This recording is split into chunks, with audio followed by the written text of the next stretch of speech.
Now that I mention this, mas lalo ko tuloy na-appreciate yung mga friends ko nung high school. So ito na yung segment natin ng mga kwento ni Tito Alvin. Charot. I studied high school sa New Era University.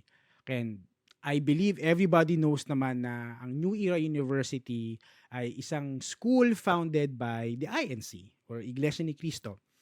So understandably, majority of my friends were INCs.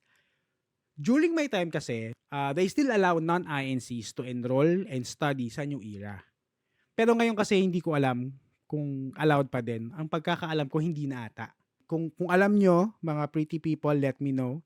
Okay, comment kayo sa episode na to. Pero last time I checked, hindi na. Hindi na sila nag-a-accept ng non-INCs. Want to listen to more? Search for Pretty Petty the Podcast in Spotify and Apple Podcast.